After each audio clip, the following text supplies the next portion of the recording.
Hi my families, இன்னைக்கு நாம் அந்த ட்ராமாவோட நெக்ஸ்ட் எபிசோடு தான் பார்க்க போகிறோம். ஓப்பனிங் சீன்லேயே பார்த்தீங்கன்னா நம்ம ஹீரோ கண்முழிச்சு பார்க்க அவன் ஒரு பாத்ரூமில் உட்காந்துருக்கான். அவனுக்கு என்ன நடந்துச்சு அப்படிங்கிற மாதிரி ஒன்றுமே புரியல.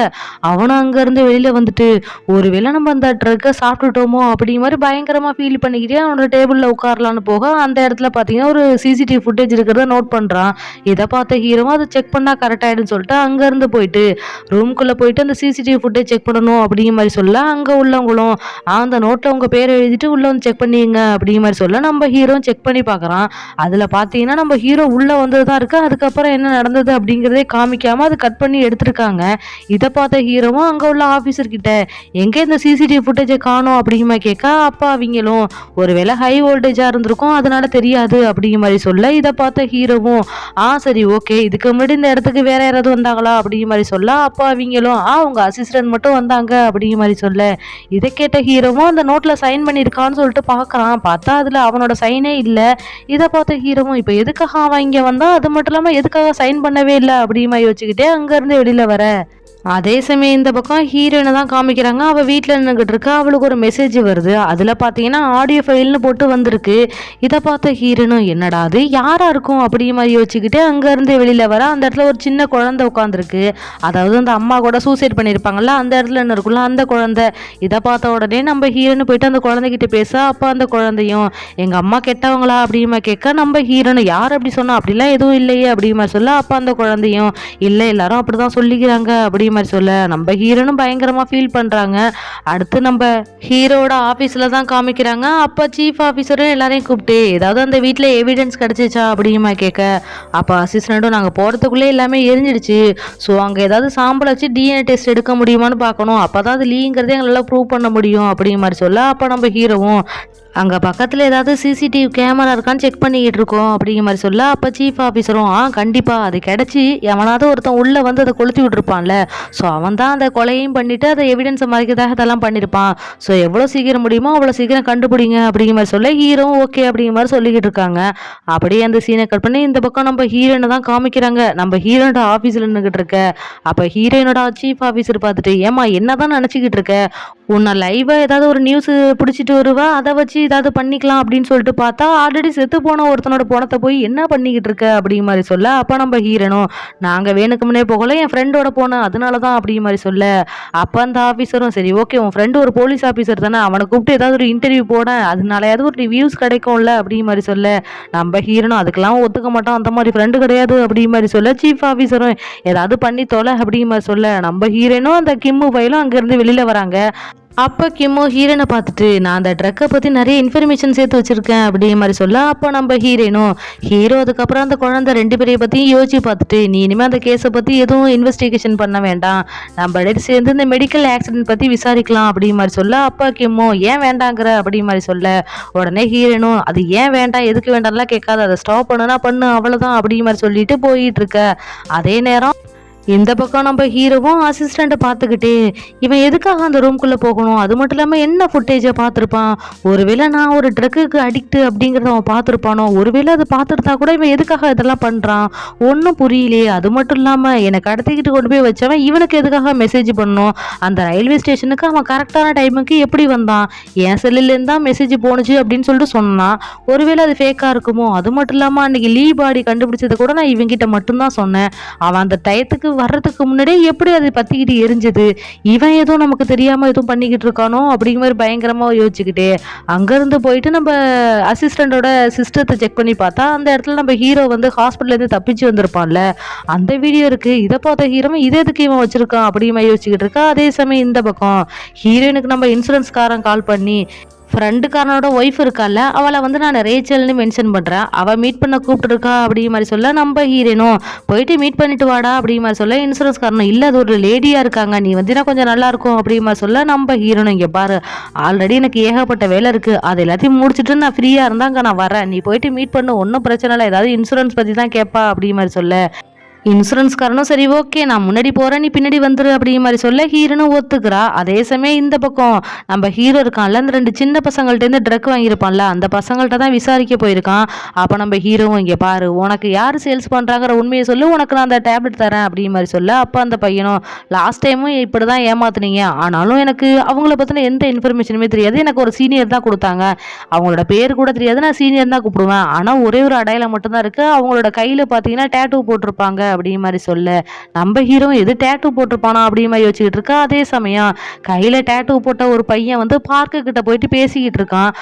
இப்போ நான் ட்ரக் வாங்க போனேன்னா அவங்க ரொம்ப ரூடாக இருக்காங்க அது மட்டும் இல்லாமல் டாக்டர் மாதிரியே எனக்கு தோணலை அப்படிங்கிற மாதிரி சொல்ல அப்போ பார்க்கும் ஆமாம் எனக்கும் அந்த சந்தேகம் இருக்குது லாஸ்ட் டைம் நான் உனக்கு கால் பண்ணியிருந்தேனே அப்போ வாய்ஸ் ரொம்ப சேஞ்சாக இருந்துச்சு வாய்ஸ் மட்டும் இல்லாமல் அவங்க பேசுகிற விதவுமே வித்தியாசமாக இருந்துச்சு அப்படிங்கிற மாதிரி சொல்ல அப்போ அந்த டேட்டூ பையனும் அப்போ அவருக்கு என்ன ஆயிருக்கும் அப்படிங்கிற மாதிரி சொல்ல அப்போ பார்க்கும் நம்ம வெயிட் பண்ணி தான் பார்க்கணும் அப்படிங்கிற மாதிரி சொல்லிக்கிட்டு இருக்காங்க. அப்படியே அந்த சீனை கட் பண்ணி இந்த பக்கம் ரீனாவை தான் காமிக்கிறாங்க. அவள் வந்து யதார்த்தமாக லாக்கர்லாம் ஓப்பன் பண்ணி பார்க்க அதுக்குள்ளே அந்த ட்ரக் இல்லை. இதை பார்த்து அவளும் பயங்கரமாக பயந்து போய் நம்ம அசிஸ்டண்ட்டை கூப்பிட்டு நீங்கள் கொடுத்தீங்களா லாஸ்ட் டைம் எவிடன்ஸ்னு சொல்லி ஒரு ட்ரக்கு அதை நான் இதுக்குள்ளே தான் வச்சேன் அதை காணும் அப்படிங்கிற மாதிரி சொல்ல இதை கேட்ட அசிஸ்டண்ட்டும் நீ நல்லா தேடி பார்த்தியா அப்படிங்கிற மாதிரி கேட்க அவளும் ஆமாம் நான் தேடி பார்த்தேன் அப்படிங்கிற மாதிரி சொல்லிக்கிட்டு இருக்கா. இதை தூரத்துலேருந்து நம்ம ஹீரோவும் பார்த்துக்கிட்டேன் இவன் என்ன தான் பண்ணுறான்னு பார்ப்போமே அப்படிங்கிற மாதிரி யோசிச்சுக்கிட்டே உட்காந்துருக்க.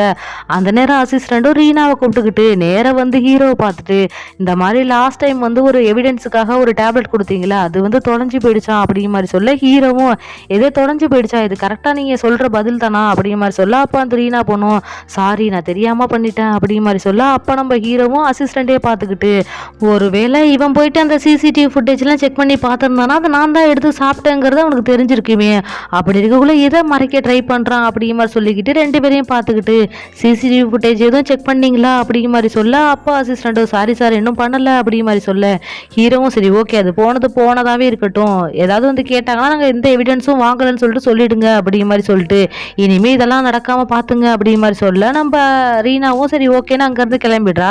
அடுத்து நம்ம ஹீரோவும் அசிஸ்டண்ட்டை பார்த்துட்டு லாஸ்ட் டைம் இந்த வீட்டு வாசலில் இருக்கிற சிசிடிவி ஃபுட்டேஜ்லாம் வாங்கிட்டு சொன்னோன்னா அதை வந்து காட்டுங்க அப்படிங்கிற மாதிரி சொல்ல அசிஸ்டண்ட்டும் அதை காமிச்சிக்கிட்டு இருக்கான். இதை பார்த்த ஹீரோவும் இவனுக்கு உண்மையிலேயே எதுவும் தெரியாதா இல்லை எதுவும் தெரியாத மாதிரி நடிக்கிறானா அப்படிங்கிற மாதிரி யோசிச்சுக்கிட்டே நம்ம கேமராவை பார்த்துக்கிட்டு இருக்க. அந்த நேரம் அசிஸ்டண்ட்டும் அம்மா இது ஒரு புது காராக இருக்கே இது ஏது அப்படிங்கிற மாதிரி சொல்ல அப்போ நம்ம ஹீரோவும் இது என் ஃப்ரெண்டோட கார் தான் அது இருக்கட்டும் நான் அந்த இடத்துக்கு நீங்கள் வர்றதுக்கு முன்னாடியே அங்கேருந்து போயிட்டேனே நீ ஏன் போனான்னு கேட்க மாட்டேங்கிற அப்படிங்கிற மாதிரி சொல்ல அப்போ அசிஸ்டண்ட்டும் எனக்கு தெரியும் நீங்கள் அந்த இடத்த விட்டு போயிருந்தீங்கன்னா உங்களுக்கு ஒரு முக்கியமான வேலை இருக்குன்னு சொல்லிட்டு அதனால தான் கேட்கல அப்படிங்கிற மாதிரி சொல்ல நம்ம ஹீரோவும் இவன் பேசுறதெல்லாம் பார்த்தா நல்லவ மாதிரி தான் இருக்கு ஆனாலும் சந்தேகமா இருக்கே அப்படிங்கிற மாதிரி அவனே பார்த்துக்கிட்டு இருக்கா. அப்போ அசிஸ்டண்ட்டும் இந்த ஒரே ஒரு ஃபுட்டேஜ் மட்டும் தான் கிடைச்சிருக்கு அப்படிங்கிற மாதிரி சொல்ல அப்போ நம்ம ஹீரோவும் ஒரு ஃபுட்டேஜ் கிடைச்சிச்சுன்னா அது 4 பக்கத்துல இருந்தும் 4 பக்கமும் பார்க்கணும் உனக்கு அது தெரியாதா அப்படிங்கிற மாதிரி சொல்ல அப்போ அசிஸ்டண்ட்டும் அது பகல்ல இருந்தா பார்க்கலாம் ஆனால் இது நைட்டு இருட்டில் ஒண்ணுமே தெரியலன்னு சொல்ல நம்ம ஹீரோவும் எப்போ நான் எது பேசினாலும்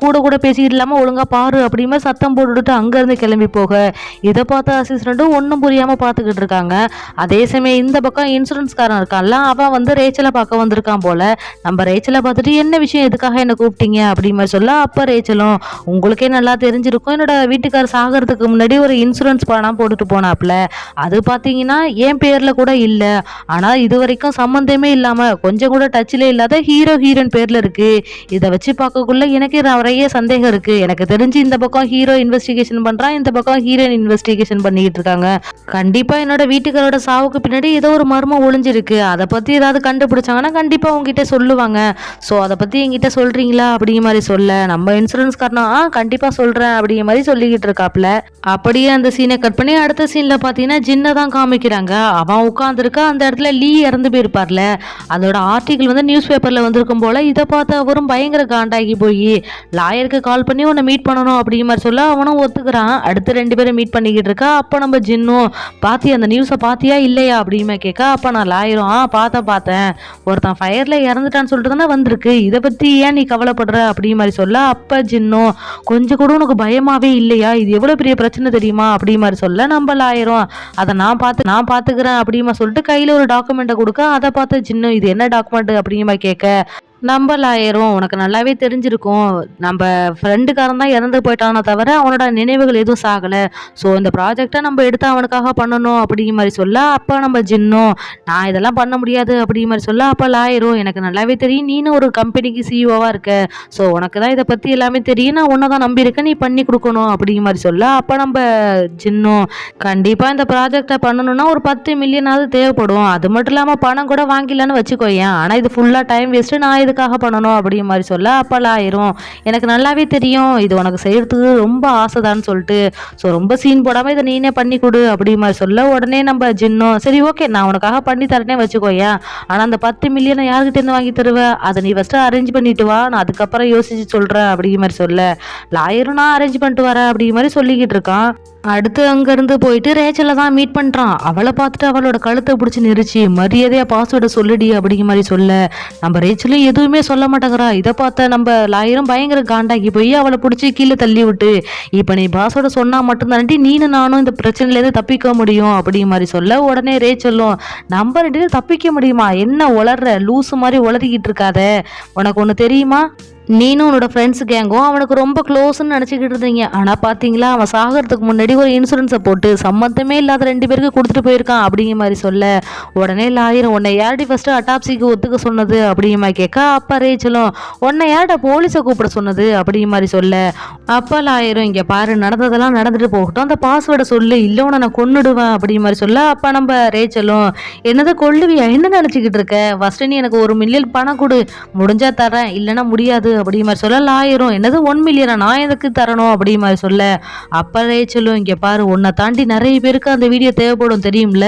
உனக்கு ஒரு ஞாபகம் இருக்கா, இன்ன வரைக்குமே அவனோட ஃப்ரெண்ட்ஸ் எல்லாருமே அவனை பார்த்து கிளாஸ் பிரசிடென்ட் தான் கூப்பிடுறாங்க, அந்த அளவுக்கு அவனை தெரியும், நீ மட்டும் என்ன அடிக்க வந்த அப்படிங்கிற மாதிரி தெரிஞ்சுன்னா வச்சுக்கேன் அவ்வளவுதான், அது மட்டும் இல்லாம அவன் ஏன் செத்தான்னு உனக்கு தெரியுமா அப்படிங்கிற மாதிரி சொல்ல, அப்ப லாயரும், வாயை மூடு, என்கிட்ட இப்படியெல்லாம் பேசாத அப்படிங்கிற மாதிரி சொல்ல, அப்போ ரேச்சலும், உங்ககிட்ட நான் அப்படியெல்லாம் பேசக்கூடாதுன்னா என்கிட்ட நீ ஃபஸ்ட்டு சவுண்டு போட்டு பேசுகிற பார்த்தியா, அதை ஸ்டாப் பண்ணு, அது மட்டும் இல்லாமல் நீ தானே சொல்லியிருக்க எனக்காக உன் பொண்டாட்டியை விட்டு கொடுக்க மாட்டேன்னு, அதனால இப்படிலாம் இங்கே வந்து பேசிக்கிட்டு இருக்காத, அதுக்கப்புறம் என்ன நடக்குன்னு எனக்கே தெரியாது அப்படிங்கிற மாதிரி சொல்ல, அதே சமயம் இந்த பக்கம் ஹீரோவை தான் காமிக்கிறாங்க. நம்ம ஃப்ரெண்டுக்காரன் போயிட்டு ஒரு பில்டிங்கில் இறந்து போயிருப்பான்ல, அங்கே ஏதாவது சிசிடிவி ஃபுட்டேஜ் கிடைக்குதா அப்படிங்கிற மாதிரி செக் பண்ணி பார்த்துக்கிட்டு இருக்க, அப்போ நம்ம ஹீரோவும், இந்த கம்பெனிக்குள்ளே போகிறதுக்கு இந்த ஒரு வழி தான் இருக்கா அப்படிங்கிற மாதிரி சொல்ல, மேனேஜரும் அது வந்து அப்படி மாதிரி சொல்ல, ஹீரோவும், இங்கே பாருங்க நான் உங்ககிட்ட அமைதியாக பேசுகிறேன், ஸோ எங்கிட்டே எல்லா பதிலே சொல்லிவிடுங்க, இல்லை போலீஸ் எல்லாத்தையும் மொத்தமாக கூட்டிகிட்டு வந்து வேலையெல்லாம் ஸ்டாப் பண்ணிட்டு தான் செக் பண்ணணும் பார்த்துக்க அப்படிங்கிற மாதிரி சொல்ல, இதை பார்த்தா மேனேஜரும், அப்படி எதுவும் பண்ணிடாதீங்கன்னு சொல்லிட்டு இன்னொரு வழி இருக்குது அதை காமிச்சிக்கிட்டு இருக்க, அந்த இடத்துல ஏதாவது சிசிடிவி ஃபுட்டேஜ் இருக்குமான்னு நம்ம ஹீரோ செக் பண்ணிக்கிட்டு இருக்க,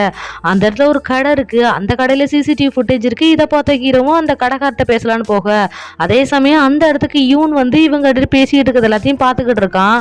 அதே சமயம் இந்த பக்கம் ஹீரோனும் ரேச்சல் வீட்டு வாசல்ல வந்து நின்றுக்கிட்டு இன்சூரன்ஸ்காரனுக்கு கால் பண்ணி, டே வந்துட்டேன்டா எங்க இருக்க அப்படிமா கேட்க, அப்ப இன்சூரன்ஸ்காரனும், அடி பாவி உன்னை நான் எப்போ வர சொன்னேன், நான் பேசிட்டு வீட்டுக்கே வந்துட்டேன்டி, நீனும் கிளம்பு அப்படிங்கிற மாதிரி சொல்லிக்கிட்டு இருக்க, அந்த நேரம் தான் ஹீரோனை யதார்த்தமா திரும்பி பார்க்க அந்த இடத்துல லாயர் நடந்து வந்துகிட்டு இருக்கான்.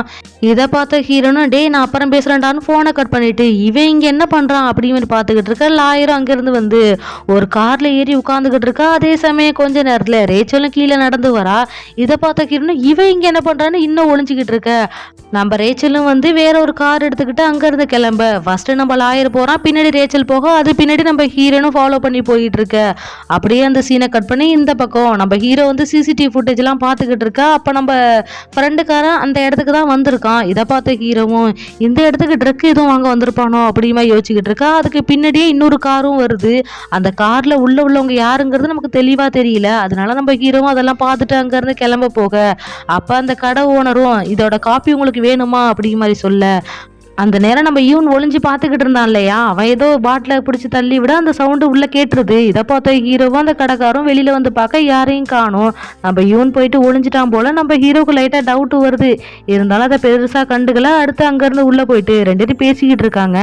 இந்த பக்கம் நம்ம ஹீரோனை தான் காமிக்கிறாங்க. அவ ரேச்சலை ஃபாலோ பண்ணிட்டு வந்திருப்பாள்ல, அவ வந்து ஒரு பில்டிங்குள்ள போக, இவன் இங்க எங்க போறா அப்படிங்கிற மாதிரி பார்த்துக்கிட்டு இருக்கா. அதே சமயம் லாயரும் அதே பில்டிங்குள்ள போறான். இதை பார்த்த ஹீரோனும், ஓ அப்படி போகுதா கதை அப்படிங்கிற மாதிரி யோசிச்சுட்டு நிக்கா. அதே சமயம் இந்த பக்கம் கடைக்காரரும் ஹீரோவை பார்த்துட்டு, "இல்லப்பா, இதுக்கு முன்னாடி வந்து சிசிடிவி ஃபுட்டேஜ் பார்த்தவங்க எல்லாருமே ஒரு காப்பி வாங்கிட்டு போனாங்க. அதனால தான் கேட்டேன்." அப்படிங்கிற மாரி சொல்ல, அப்ப ஹீரோவும், "யாரு எதுவும் போலீஸ் ஆஃபீசர் வந்து பார்த்தாங்களா என்ன?" அப்படிங்கிற மாரி கேட்க, கடைக்காரரும், "இல்ல, இல்ல.